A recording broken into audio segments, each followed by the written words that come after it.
আজকে মানিকগঞ্জে বেস্ট একটা জায়গায় গিয়েছিলাম। তো সেটা নিয়ে থাকছে আজকের ভিডিও। নমস্কার সবাইকে, আশা করি সবাই ভালো আছেন।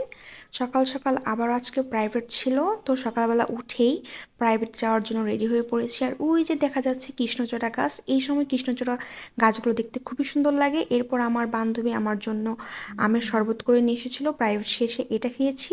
এরপর আমার কিছু শপিং করা ছিল, এর জন্য চলে গিয়েছিলাম হারল্যান্ডে। এখানে কিন্তু সব কিছু অথেন্টিক পাওয়া যায়।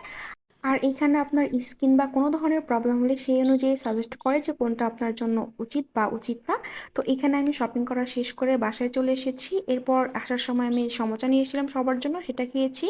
আর তারপরে খেয়েছিলাম এই গরমের মধ্যে কাঁচা আমের ভর্তা। মাখাটা এত টেস্টি ছিল আর গরমের সময় একদম পারফেক্ট ছিল। এরপর আমি ফ্রেশ হয়ে দুপুরের জন্য খেতে বসে পড়েছি। আর আজকে করেছিল টমেটো আলু দিয়ে মলা মাছের ঝোল।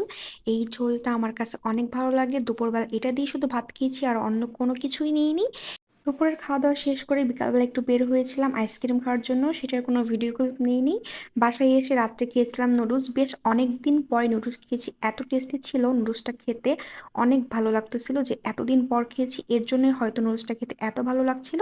তো আমি আমার ছোটো বোন খেয়ে নিচ্ছিলাম একসাথেই। তো আজকের ভিডিওটি এই পর্যন্তই। ভিডিওটি ভালো লাগলে আমার প্রিয় লাইক ফলো করবেন। ধন্যবাদ সবাইকে।